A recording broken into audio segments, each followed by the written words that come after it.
Marcos 11, 22. Diz assim: respondeu Jesus, tenham fé em Deus. Nós vamos ler novamente, e eu vou falar, respondeu Jesus, e vocês vão falar o que Jesus falou, amém? E você que está online, eu vou falar, respondeu Jesus, você pode colocar o cafezinho aí, porque nós precisamos ter fé em Deus. Então vamos lá, 1, 2, 3, respondeu Jesus. Acho que dá para ser mais forte. Respondeu Jesus. Amém, tenham fé em Deus. Aqui nós vemos que não é uma sugestão, mas é uma ordenança. Jesus não fala assim, se você quiser, tenha fé em Deus. Ou então ele também não coloca hipóteses para nós termos fé.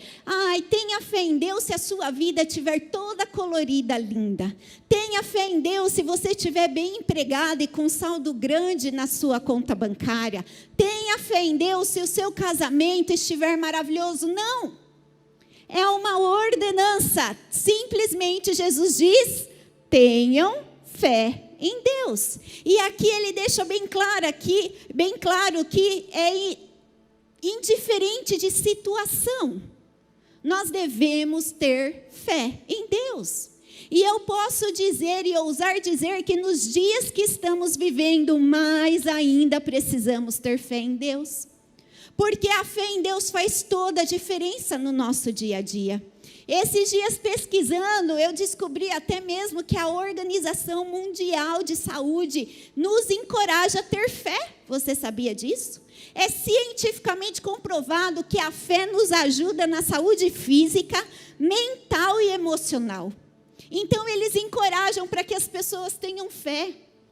De tanta diferença que a fé faz em nossas vidas. E nós precisamos, então, fazer um constante em nossa vida. Ter uma vida de fé. Porém, quando nós estudamos o livro de Marcos, nós vemos várias histórias de milagres de Jesus que foram ocasionadas através da fé de alguém.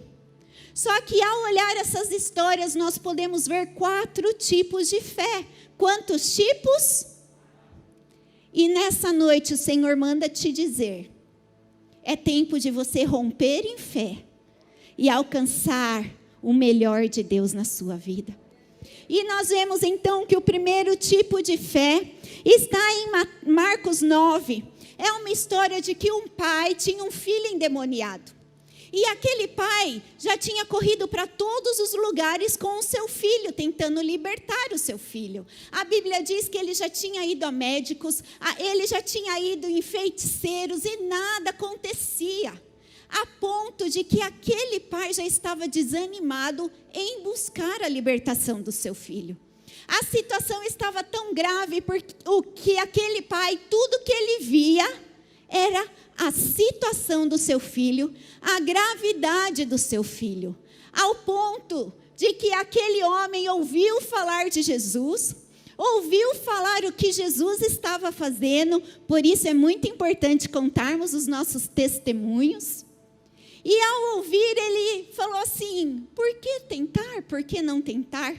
O não eu já tenho, se eu tiver um sim, vai ser lucro. E olha só o que esse homem fala para Jesus. Muitas vezes esse espírito tem lançado no fogo e na água para matá-lo. Mas, se podes fazer alguma coisa, tem compaixão de nós e nos ajuda.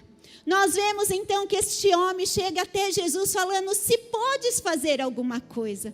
Aquele homem, ele tinha pouca fé. Porque ele não tinha certeza que Jesus podia fazer alguma coisa. Ele foi tentar para ver se dava alguma coisa ou não.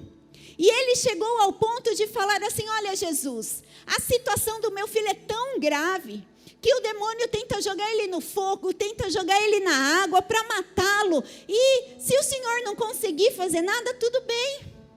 A gente vai seguir do jeito que a gente está. Mas se o Senhor puder, faça alguma coisa.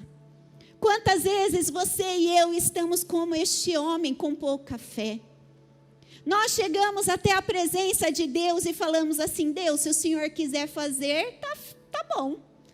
Mas se o Senhor não fizer, tá bom também, eu já estou acostumado com essa situação. Deus, olha este meu problema como é grande. E nós passamos a focar no nosso problema. Quanto mais você foca no seu problema, menor é a sua fé. E aquele homem só enxergava o seu problema diante dele. E ele não enxergava quem era Jesus que estava diante dele. Muitas vezes nós falamos assim: Senhor Jesus, já passei por tantos tratamentos médicos e nada aconteceu. Se o Senhor quiser me curar, tá bom. Mas se o Senhor não curar, também já estou acostumado. Continuo me tratando. Senhor, já tentei arrumar tantos empregos e não consegui nenhum. Se o Senhor quiser abrir uma porta, tudo bem. Senão eu continuo do jeito que eu estou. E nós temos tão pouca fé que nós focamos no nosso problema, na nossa dificuldade, ao invés de focarmos naquele que pode fazer todas as coisas.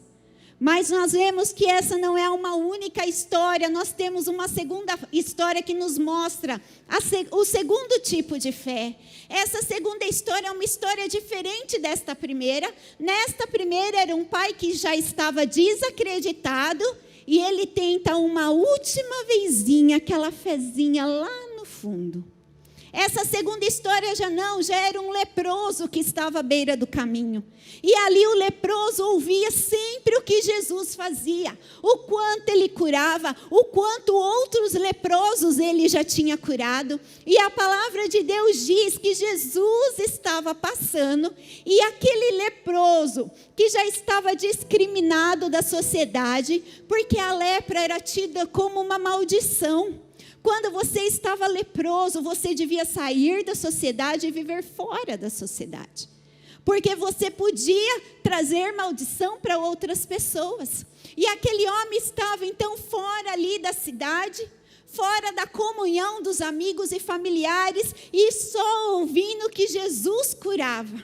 E quando aconteceu de Jesus passar por ele, olha o que diz Marcos 1, diz assim: um leproso aproximou-se dele e suplicou-lhe de joelhos: se quiseres, podes purificar-me. Cheio de compaixão, Jesus estendeu a mão, tocou nele e disse: eu quero, seja purificado. Este homem já tinha um pouco mais de fé. Ele já tinha alguma fé. Por quê? Porque aquele homem já cria que Jesus podia realizar o milagre. Ele já sabia que Jesus podia curar. Ele tinha essa convicção. Mas a convicção que ele não tinha era se Jesus queria curá-lo. Por quê? Porque ele se via indigno de receber qualquer coisa de Jesus. Ao olhar a sua situação, ao olhar a sua lepra, talvez mal cheiroso, miserável, ele não se sentia digno de receber nada de Jesus. E ele diz então: Jesus, se você quiser, apesar das minhas circunstâncias. E quantas vezes você e eu temos consciência, nós cremos que o nosso Deus é o Deus Todo-Poderoso, nós sabemos que Ele é o Deus do impossível, mas nós achamos que Ele só pode fazer o impossível para o outro e não para nós. Porque nós não nos achamos em condição de receber o agir de Deus na nossa vida. E nós olhamos para a nossa condição pecaminosa, nossa condição miserável, nossa condição às vezes até mal cheirosa perante Deus. E nós falamos: não, quando Deus me ver desse jeito, podre, sujo do jeito que eu sou, Ele não vai querer me curar. Então nós vemos que este leproso, ele não estava olhando o tamanho do seu problema, mas ele estava olhando o problema que estava dentro dele. E da mesma forma que o Senhor Jesus olhou para aquele leproso, e falou para ele: eu não estou de olho nos seus problemas, eu não estou de olho na sua condição física, o que eu quero que você saiba é que eu sou o Deus Todo-Poderoso e eu quero sim te curar. O Senhor manda te dizer nessa noite: eu quero operar o sobrenatural na sua vida.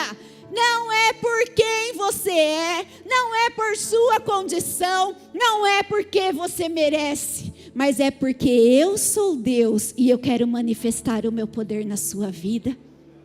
Por isso, não seja como esse leproso, achando que você não pode alcançar o sobrenatural de Deus, porque não é sobre você, não é sobre mim, mas é totalmente sobre Ele. Mas continuando o livro de Marcos, nós vemos uma terceira história, e essa terceira história é uma das minhas favoritas. É uma história que conta de uma mulher que sofria de uma hemorragia por 12 anos. Irmãos, você imagina o que é sofrer hemorragia 12 anos? Os homens eu acho que não imaginam tanto, mas imagine você sofrer um dor de dente por 12 anos. Aquilo já tinha atrapalhado totalmente a sua vida.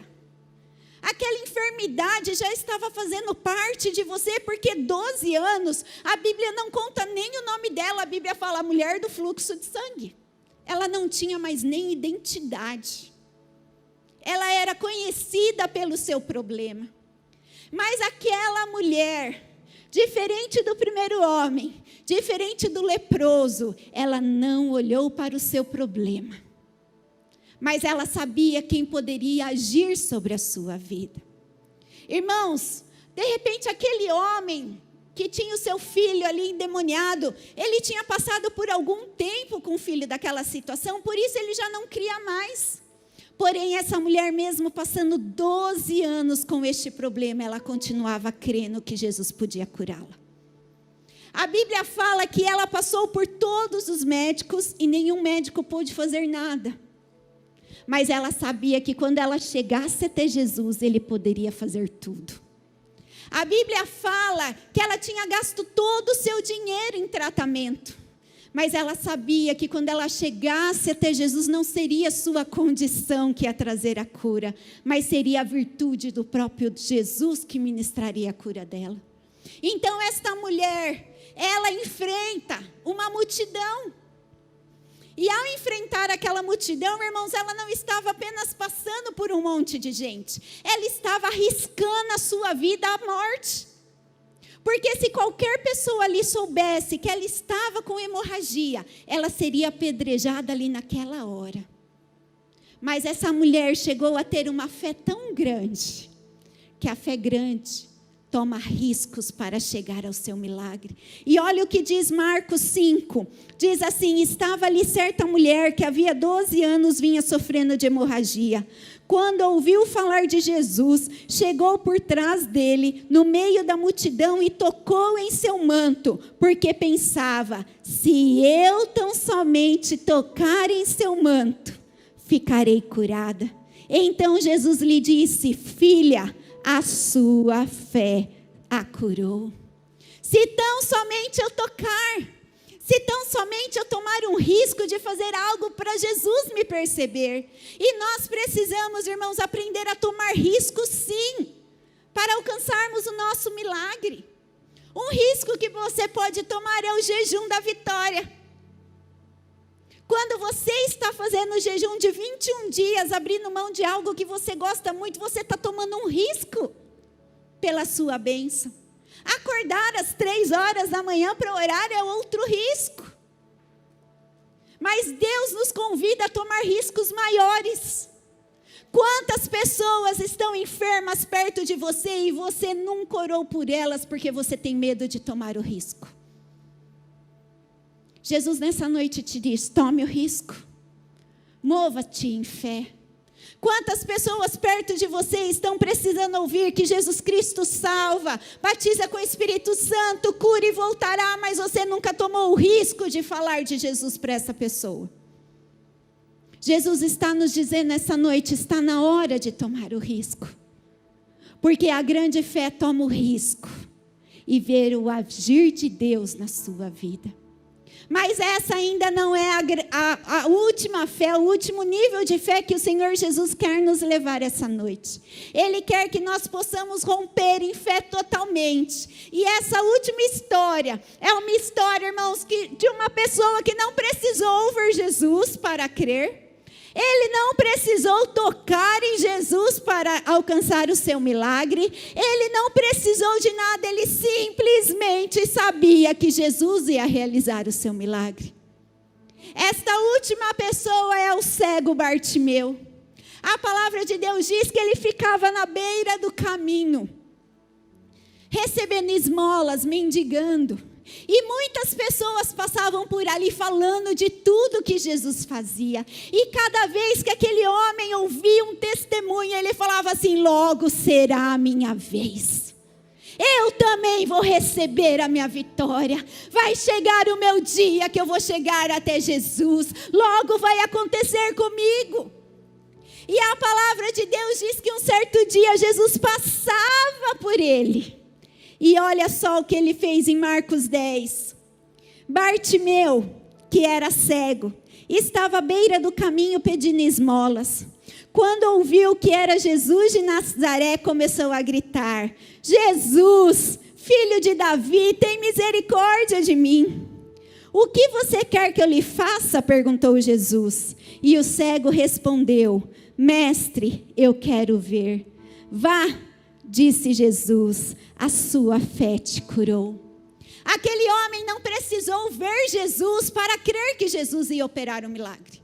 Aquele homem não precisou tocar em Jesus para receber a virtude sobre ele. Ele sabia que bastava uma palavra de Jesus e ele seria curado. Nós precisamos agir como o cego Bartimeu ia agir em uma fé ousada, uma fé que nos faz agir de forma sobrenatural. A palavra de Deus nos diz que a multidão mandava ele se calar. E quanto mais a multidão mandava ele calar a boca, ele mais gritava. Porque ele falava: chegou o meu dia, eu não posso perder. O mestre está aqui, eu preciso do meu milagre. Nada vai me impedir de alcançar o meu milagre. Ele não olhou para a sua dificuldade. Ele não olhou para a sua situação achando que Jesus não queria curá-lo.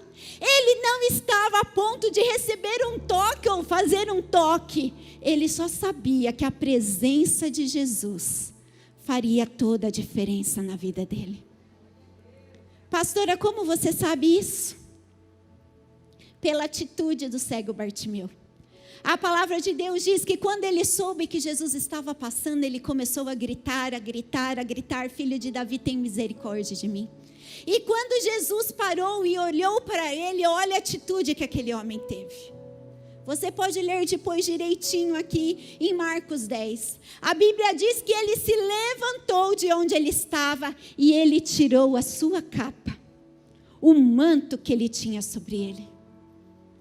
Sabe o que isso significa?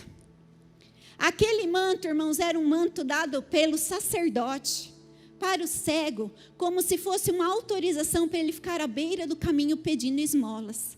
Era uma autorização, um certificado de mendigo para ele.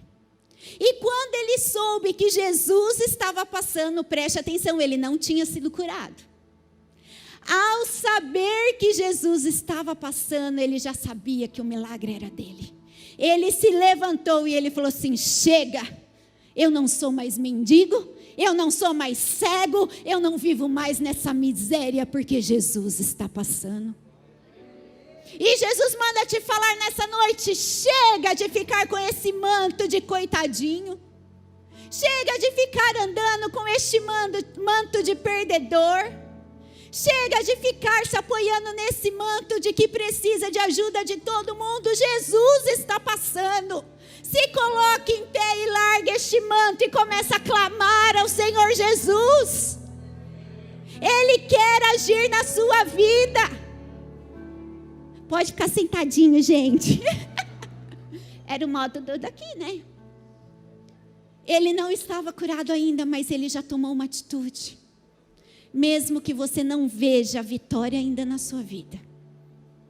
arranque esse manto que tem te segurado. E nós vemos que a segunda atitude dele é até uma atitude engraçada. Eu sempre achei muito engraçada essa parte, porque Jesus pergunta para ele, o que você quer que eu faça? Gente, o cara cego a vida inteira. Falo, mano, Jesus era maluquinho, né? Acho por isso que eu sou tão fã de Jesus. Jesus chega pro cara cego da vida inteira e fala assim, o que você quer que eu faça? Ah, Jesus, me dá uma carne para um churrasco. Ah, Jesus, faça o Palmeiras ganhar o Mundial logo. Ah, Jesus, faz... Não, né, gente? Era meio óbvio. Não era óbvio. Sabe quando Jesus pergunta para ele, o que você quer que eu te faça? Jesus queria que ele especificasse a bênção que ele queria alcançar.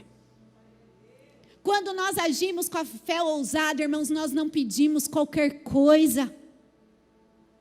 Nós especificamos aquilo que queremos.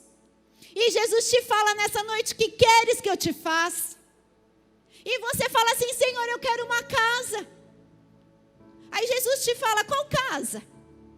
Você responde, qualquer casa. Peraí, qualquer casa um financiamento habitacional te dá. Qualquer casa uma herança de um parente distante te dá. O nosso Deus é Deus que faz milagre direito e por completo. Comece a dizer, Senhor, eu quero uma casa verde, com um jardim verde, com detalhes brancos. A minha casa não tem nada de verde, tá, gente? Por isso que eu estou falando isso. Enquanto a casa verde, de jardim verde não chegar, não é a casa de Deus. Mas na hora que ela chegar, você não terá dúvida que foi Deus quem te deu. Ai, Senhor, me dá um emprego. Que emprego você quer? Ah, qualquer emprego, Jesus. Qualquer emprego? Eu sou lá Deus que dê qualquer emprego para alguém. Qualquer emprego um conhecido dá. Qualquer emprego um maluco que te vê na rua te dá. Eu sou Deus que te dá um emprego bom e decente que você vai especificar em pedir. Ah, Senhor, me dá um marido, uma mulher. Qual a característica que você quer? Ai, Jesus, qualquer um que eu estou desesperado. Qualquer um não é aquilo que Deus tem para você. Comece a especificar. Porque quando chegar, você não vai ter dúvida que foi o teu Deus que realizou. E irmãos, enquanto eu meditava a palavra, eu falava assim, Deus, é muito difícil falar de fé. Porque para eu falar de fé, para vocês, eu tenho que estar agindo em fé. E eu confesso que não são todas as vezes, irmãos, que eu tenho tanta fé assim. Tem dias que eu acordo desanimada. Tem dias que eu acordo achando que Deus não vai fazer. Tem dias que eu tenho medo também. E quando eu falava assim, Deus, como assim eu vou falar de fé? O Senhor me lembrou algo da minha vida. E me fez ver que eu tenho uma experiência linda com Ele. E eu gostaria de repartir com você. Eu sei que você já ouviu esse meu testemunho milhares de vezes, porque é o meu testemunho que eu mais amo contar. Que é o milagre dos meus filhos. Porém, você nunca ouviu os detalhes do meu testemunho. Quando o pastor Daniel me pediu em casamento, abrindo parênteses, irmãos, ele se jogou no meu pé, implorou, por favor, casa comigo, diz que sim, diz que sim, diz que sim. Aí eu falei, ai meu Deus, sim, né? Vou fazer o quê?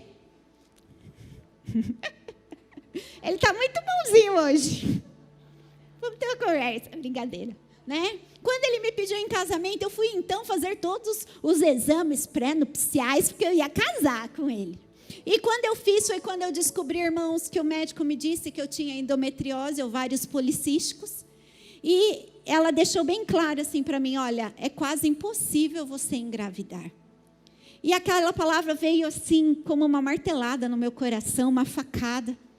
E eu saí do consultório, na hora eu já liguei para ele. Falei, eu tenho que ser sincera com ele.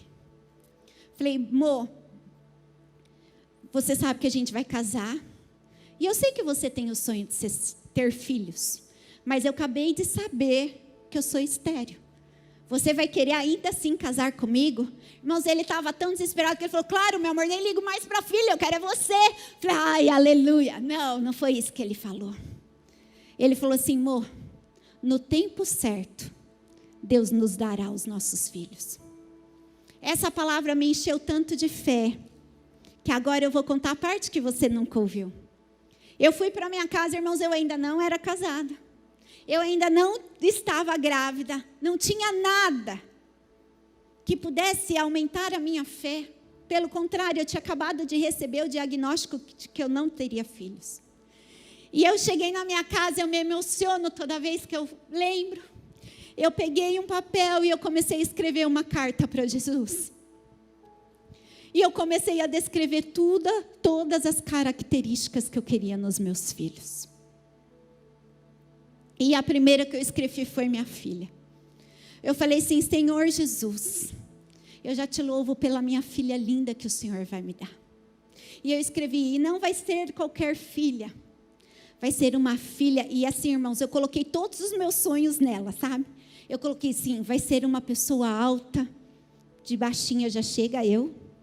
E eu lembro que na época tinha uma atriz que eu achava linda demais, e aquela atriz tinha 1,80 de altura. Eu escrevi: a minha filha vai ser alta e terá 1,80 de altura. A minha filha vai ter cabelos cacheados, porque eu sou louca por cabelo cacheado. A minha filha vai ser muito arteira, porque eu amo criança arteira. E eu falei assim: a minha filha vai ser tão inteligente, que ela vai se sobressair em tudo quanto ela fizer. Irmãos, logo que nós casamos, 5 meses de casado, eu engravidei de forma milagrosa. E nós soubemos que era a nossa filha. E aquilo já inundou o nosso coração. Eu confesso que da Keren eu não tinha nome planejado, então a gente escolheu na gravidez mesmo. E quando a Keren nasceu, irmãos, era aquela expectativa de como ela seria. Ela nasceu deste tamaninho, totalmente careca. Ela era tão careca que para eu pôr lacinho nela eu grudava com fita dupla face. É verdade. Porque não tinha nem um fio de cabelo. No aniversário de 1 ano dela eu queria pôr enfeite e não tinha cabelo, era tudo grudadinho. Mas a minha alegria de ter a minha filha não se preocupou com os detalhes. Eu sabia que Deus já tinha me dado a minha filha, mas o nosso Deus é um Deus de detalhes. E quando nós temos a fé ousada, nós temos certeza do presente do nosso Deus. Irmãos, ela começou a crescer. O cabelinho dela começou a crescer. E o cabelinho dela começou a fazer os cachinhos. Cada cachinho que ia fazendo, eu vi o amor de Deus pela minha vida. E hoje, se você conhece a minha filha, ela tem o cabelo cacheado mais lindo do mundo. E quando ela fala: mãe, preciso de creme, eu falo: querem de novo, pelo amor de Deus. Ela falou: foi você que pediu, posso fazer nada? E eu vou e compro toda feliz. Irmãos, ela nasceu com 47 centímetros. Eu tinha tanta certeza que ela seria grande, que a gente não tinha nenhum macacão pequeno, era do pé para cima. Quando ela nasceu, o pastor teve que sair correndo comprar um RN que ainda ficou grande nela. E eu olhava, eu falava assim: meu Deus, ela é miudinha. Hoje a minha filha tem 1,80 de altura. Ela era tão arteira, que a primeira noite que a Keren dormiu inteira, ela tinha 3 anos de idade. Não é porque ela ficava chorando, não é porque ela ficava resmungando, ela ficava aprontando. E eu falava assim: Deus, até nisso o Senhor respondeu o meu pedido. E por fim, irmãos, hoje a Keren participa de Olimpíadas de Matemática, Olimpíadas de História. Ela sempre é uma das melhores alunas da sua classe. E toda vez que eu olho para a Keren, eu vejo o amor de Deus pela minha vida. Mas não para aí. Quando eu era pequenininha, bem pequena, eu confesso que eu não lembro se foi um filme ou um desenho que eu assisti do Rei Arthur e a Távola Redonda. E um dos guerreiros do Rei Arthur era o Eliote. E desde aquele dia eu falei: eu vou ter um filho chamado Eliote. E naquele dia que eu saí do médico, eu escrevi: Senhor, e depois da minha menina, eu quero o meu Eliote. O meu Eliote, ele é um guerreiro. Para ser guerreiro, ele também tem que ser grande. Nada de baixinho. Vocês estão vendo que eu tenho um trauma de ser baixinha, né? Nada de ser baixinho. Senhor, o Eliote, por ser um guerreiro, ele tem que ser alguém que conquista quem está ao lado dele. O Eliote vai ter um dom de conquistar pessoas. Eu coloquei, Senhor, o Eliote vai ser o meu grude e meu defensor. E o Eliote vai ser mais arteiro que a Keren. Passado, a Keren nasceu. Eu comecei a orar pelo Eliote, falando, Deus, o Senhor me prometeu. Irmãos, o meu desejo e a minha certeza do Eliote era tão grande, que quando o pastor me pediu em namoro, a minha resposta foi, o que você acha do nome Eliote? Eu não respondi sim ou não. Eu respondi, o que você acha do nome Eliote? Aí ele falou, por quê? Eu falei, porque eu vou ter o meu Eliote. E se você gostar desse nome, eu aceito. Se você não gostar, você não é o preparado de Deus para mim, cai fora. E na hora ele falou, eu amo, esse é um nome maravilhoso, esse nome mesmo que eu gosto. E aí a gente começou a namorar. E, irmãos, eu comecei a buscar pelo meu Eliote. Não foi um dia, não foi um mês, foram anos buscando o Eliote. E cada mês que não dava certo, irmãos, doía o meu coração. Doía lá dentro, eu falava assim, Deus, eu sei que o Senhor vai me dar. Eu pedi com uma fé ousada e o Senhor vai me dar, cadê meu Eliote? E não vinha, não vinha. Até o dia, irmãos, que aconteceu de eu estar grávida, eu já tinha certeza que era o Eliote. Só que daí eu mudei só um pouquinho a minha oração. Falei, Deus, que ele seja mais arteiro que a Keren, mas que ele durma. Eu não preciso dizer que o Eliote é um menino encantador. Por onde ele passa, ele marca todas as pessoas. É o meu grudinho, o meu defensor. Em casa, ele toma todas as minhas dores. É lindo de ver. O Eliote, ele não só é grande, como ele é maior que a Keren com 12 anos de idade. Ele tem 1,83. E o Eliote, para eu ter certeza que era Deus que estava me dando, ele começou a dormir a noite inteira com 1 mês de idade. Era tão engraçado que a gente colocava ele no berço. Eu falo que ele tem um botão até hoje, que eu colocava ele no berço, ele fazia assim, ó. O nosso Deus quer que você se mova em fé ousada. Se coloque em pé. E você pode dizer, mas pastora, como que eu vou me mover em fé ousada? Aprenda com o cego Bartimeu. Ele não ficou olhando para o seu problema, mas ele olhou por aquele que estava passando.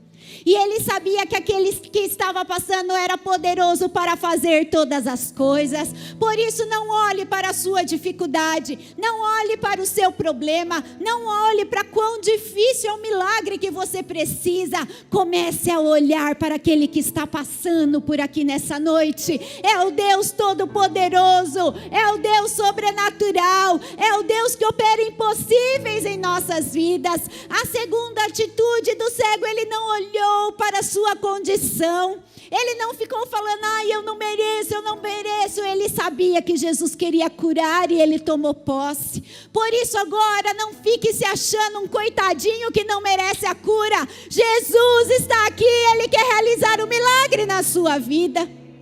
E eu sou muito sincera, irmãos, você não merece, eu não mereço. Por isso que é ele quem vai fazer, não somos nós. E por isso, e por último, o cego Bartimeu, ele especificou qual é a bênção que ele queria. Neste momento, feche os seus olhos. Nós estaremos cantando este hino novamente. E logo após este hino, nós vamos fazer a oração da fé. Mas comece a ser sincero, fale assim, Deus, hoje de repente eu não estou com a minha fé tão forte, tão ousada. Deus, de repente hoje eu até sei que o Senhor pode fazer, mas eu acho que o Senhor não vai fazer para mim. Deus, eu quero que o Senhor faça, mas eu precisava de um toque na cabeça e agora com esse isolamento ninguém vai orar por mim. Mas seja sincero, fala, Deus, me ajuda a romper para ter uma fé ousada, onde basta uma palavra tua e o milagre vai acontecer. Aleluia.